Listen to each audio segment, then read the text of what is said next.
There's a major problem in Brooklyn that has to be addressed. Unfortunately, there are so many guys and girls going to Avenue M 7-Eleven, Avenue J, chilling late at night, whatever it may be, Subsational, I don't know, Starbucks drive-thru, Cropsey, Kings Highway, all the chill spots, that place with the runway where you go late at night and you race each other, or you go there because it's quiet and there's no lights. All these places, believe me, I get it, where a lot of guys and girls are going to escape because they have issues with their parents. And this is a message not only to the teenagers, but to the parents and to the community as a whole, because someone has to say it. There are parents complaining with Middle Eastern background saying, oh, well, my father or my mother cursed me out, or my father didn't see his father in tons of years. We have this decline in the generation where exactly what your father did to you, Mr. Parent, you're doing the same thing to your kids. That generational decline is happening once again, and you're choosing to be the victim instead of divorcing the story of what your parents did to you and starting to be a proper parental figure to your children.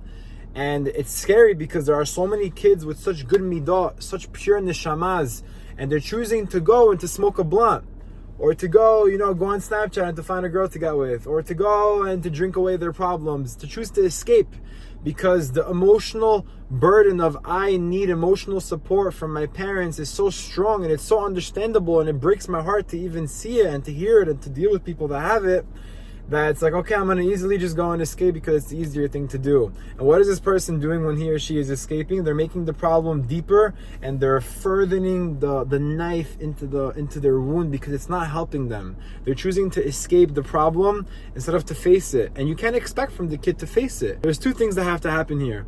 Number one, parents need to seek therapy, need to seek rabbinical guidance, need to get help and address their problems and to finally let go. Hashem, God, created this world so we can come and to face our problems, not to continue Yeridat Hadorot, this generational decline where I'm going to get hurt from my parents and continue it to my children. No. Right now is the time to change and to work on yourself and to become a better person. And parents need to stop making poor choices and to start to be parents and to start to be responsible and to start to give their kids the love that they need.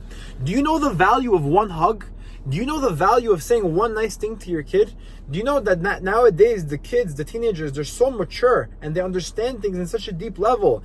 And we're not asking you so much as children. All we're saying is, hey, I just want to talk to you more. I want a relationship with you more. I want to talk to you when I have doubts about should I go to college, should I go to yeshiva, to even feel comfortable or open enough to have that conversation.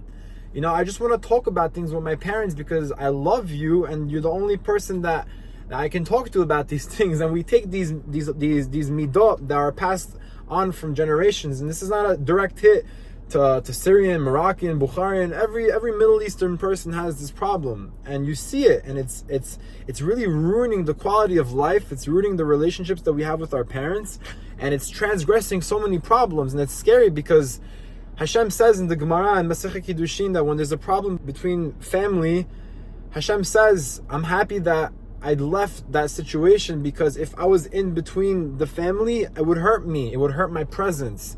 Hashem runs away from these things. Hashem wants us to be in love and to be in harmony with each other and to have a happy house, and a house where you accept your children unconditionally. Do you know what that means? It means that even if your son doesn't go to Atera and doesn't become a black hat and doesn't know all the halachot like a robot, and he decides he might want to go into business, or even if he doesn't go to shiur, doesn't learn at all, you have to accept your kids unconditionally. Meaning, even if they don't become the protege that you want to become, if you come from one of the more fancier, more established families with more of a reputation, whatever that means, because,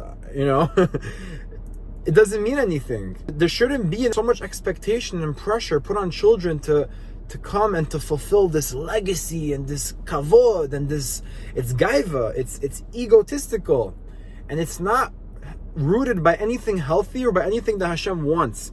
Hashem wants us to love our children unconditionally. And many Gedolim, like Rav Victor Miller, for example, it's better to have a positive lie than a negative truth. We need to start to bring out the best in each other. And like Rav Noach Weinberg says, words are like bullets. So aim before you fire. You don't understand what one nice thing can do to a person's life. You don't understand a nice word, one thoughtful word.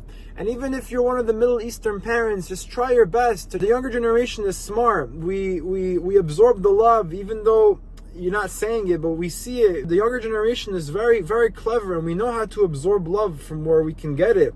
But it's so important to bring it out more and to express it with words. Words can change the world. Look, we have a president now who doesn't know how to speak. He doesn't know how to compose a sentence. And yet, he is the topic of every single conversation, when in reality, he's just a 70-something-year-old man who just doesn't know better. And his words, his mouth is changing the world.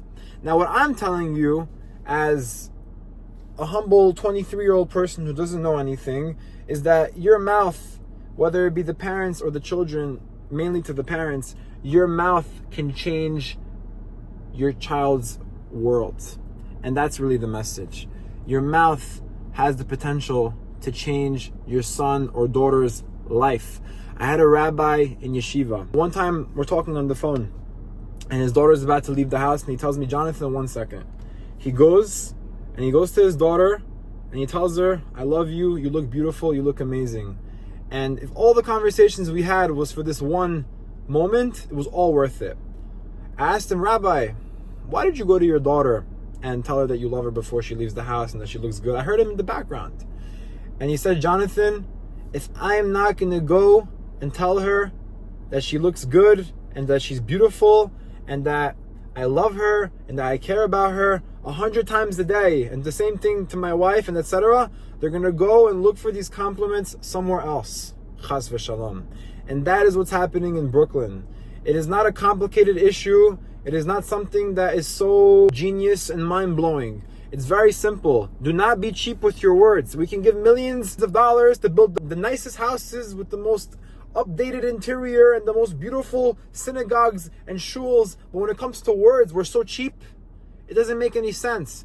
Well, when it comes to making a deal, we can rub up the client and to stroke his ego and make him want to buy from you. But when it comes to your own family, which is the ikar, it's the priority of your life, we're so cheap with our words.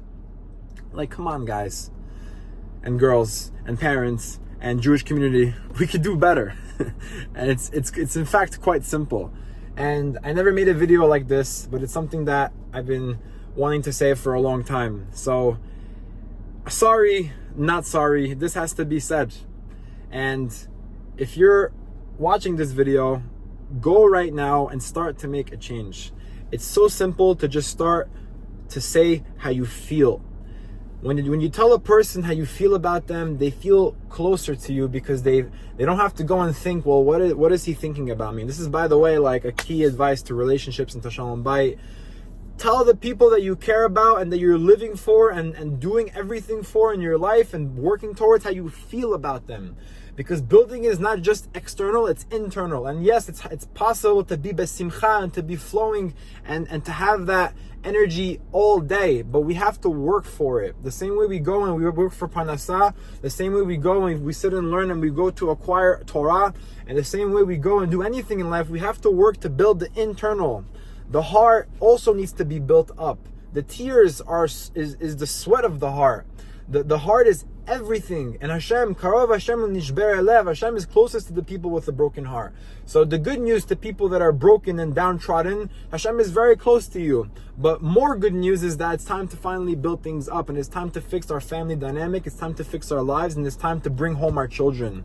Yes, we're so focused on bringing the hostages home, but I think Hashem works midah kineged midah, measure for measure, right? So if we're going to start to work on bringing our own children home and get them off the streets late at night, and to start to call them and to show interest where they are, not to give up on them and to actually see their potential, and etc., etc., etc., let's start to actually bring our own children home. And Be'ezrat Hashem, Hashem is going to bring the hostages home.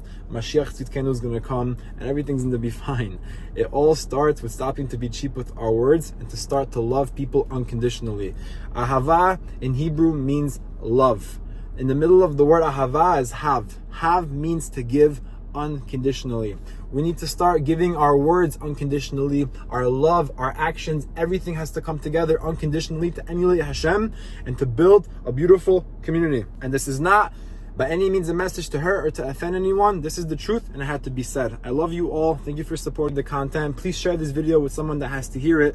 Don't give up, because I don't know who you are, but I believe in you and I love you unconditionally. Have a great day.